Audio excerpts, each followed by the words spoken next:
जय हर हर महादेव। हर भोले। अब अब भजन में गीत में ये कहा कि वाह वारे दुनिया मतलब की दुनिया में किसी का कोई, सबको मालूम है दुनिया मतलब की है।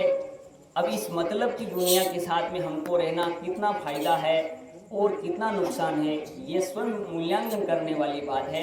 ये दुनिया एक दिन अपना साथ छोड़ देती है अपने को, अपने सबको पता है, ये नई बात नहीं बता रही, सबको पता है, पर उसको गहराई से नहीं जान पाते कि हमको अकेले जाना है, हमारे कर्म हमारे साथ में आते हैं, कोई साथ नहीं आता है। इसके बाद भी हम क्या है, इस शरीर के लिए करते जा रहे, शरीर के लिए करते जा रहे, आत्मा भूखी बैठी आत्मा के लिए हम कुछ भी नहीं कर रहे। एक घटना, एक छोटी सी कहानी है, घटना है में एक गांव में एक व्यवस्था ऐसी थी, एक सरपंच का चुनाव होता था, तो सरपंच को जिताया जाता था और 5 साल के बाद में सरपंचगिरी करता था और 5 साल के बाद में उसको जंगल में छोड़ दिया जाता था। बड़े अनोखी व्यवस्था वहाँ के। फिर 5 साल के बाद में सरपंच के लिए तैयारी की, मगर ये तो बड़ी खराब व्यवस्था यार, तो डूंगर में छोड़ दिया 5 साल बाद। अब कोई सरपंच, एक ने हिम्मत करी मैं सरपंच बनूं, वो सरपंच बना। वो सरपंच बना तो सब लोगों को मालूम था, उसको भी पता था जंगल में छोड़ना। उसने क्या करा कि सरपंच रहते हुए गांव में वहाँ व्यवस्था बनी, मकान बना दिया, रहने खाने में ट्यूबवेल वाला का जो कंप्लीट करा जाए, लोगों को पता नहीं, वहाँ की व्यवस्था सारी कर ली, इधर सरपंचगिरी करता रहा। 5 साल आया तो खुशी खुशी जाने के लिए तैयार हुआ, बोले कि मैंने तो व्यवस्था कर ली है साहब, मैं तो वहाँ आराम से ले लूँगा। तो इस संसार में रहते हुए, मनुष्य शोले में हम रहते हुए, वहाँ की अगर व्यवस्था हम कर ले, वहाँ का हम सरपंच बन जाए तो बेड़ा हमारा पार हो जाए और हम भी वहाँ के राजा बन के रहें। आने वाला भी समय ठीक हमारा हो, ये समय भी ठीक हो, इसका ही माध्यम है भक्ति है। ये समय भी सुधर जाएगा, आने वाला भी समय सुधर। जो मिलता है वो हमारे कर्मों की खातिर ही मिलता है, और जो थोड़ा बहुत हमारे घाटा होता है वो भी हमारे कर्मों के खातिर होता है। हम क्या करते हैं कि कोई फायदा होता है, अरे भगवान असल आटे मारू करी मन आटे आगे नहीं तो कहीं थी जाए नुकसान, अरे कहाँ आ गई। उस समय व्यक्ति को विचार करना चाहिए, ये भी मेरा कर्म था, ये भी मुझे आ रहा है, ये भी मुझे नड़ रहा है, कहीं न कहीं ये भी मैंने भूल कर ली थी।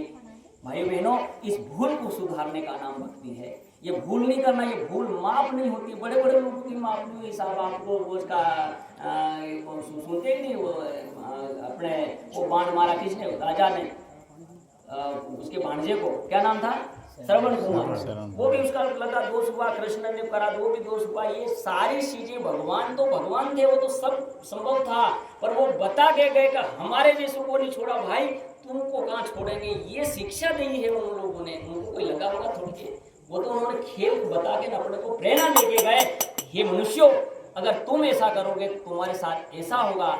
रावण की ये लीला करे तो एक झूठे में साफ खत्म करके क्या होता है। अगस्त ऋषि का नाम सुना आपने, अगस्त ऋषि ने घूंट में समुद्र को पिया।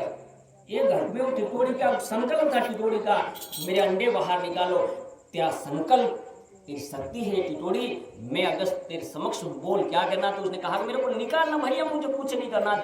एक घूट भाग कह दिया, टिटोड़ी के अंडे दे, ये होती संकल्प में शक्ति। पर कब, तब एक नागर जी महाराज उदाहरण बताते हैं कि आप 1 माला करते हो तो आप वापस मनुष्य बनते हो, 3 माला करते इस गांव के सरपंच बनोगे, 5 माला करोगे विधायक बनोगे, और तुमको 10 माला 1000 मंत्र का जप अगर होता है तो तुम मंत्री बनोगे, और मंत्री की कोई ताल नहीं सकता। कलेक्टर भी डरता बेचारा मंत्री से आगे, मंत्री की सब आपको आप अपने सबको मंत्री बनना है, क्योंकि मंत्री की बात सरकार का अंग हो जाता है तो सरकार को मानना पड़ती है। हम भगवान का अंग हो जाएंगे, भगवान हमारी मानेगा। जैसे मीरा की भगवान ने मानी थी, जैसे सूरदास की भगवान ने मानी थी, तुलसीदास की भगवान ने मानी, रामकृष्ण परमहंस को देखा, वो काली की मूर्ति थी, वो मूर्ति के खाने के लिए विवश कर दिया था, उसके हाथ से भोजन करती थी वो काली। ऐसी श्रद्धा थी, ऐसी भक्ति थी, ऐसी पात्रता है, ऐसा जपा था उन्होंने, ऐसा कर्म उन्होंने ऐसा करा था।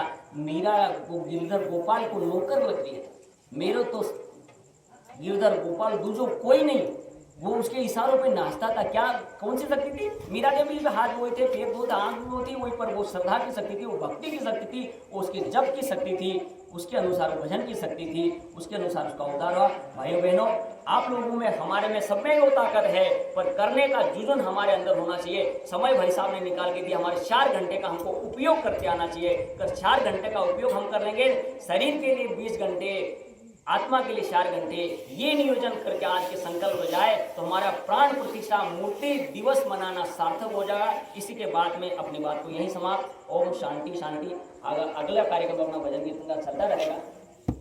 सतगुरु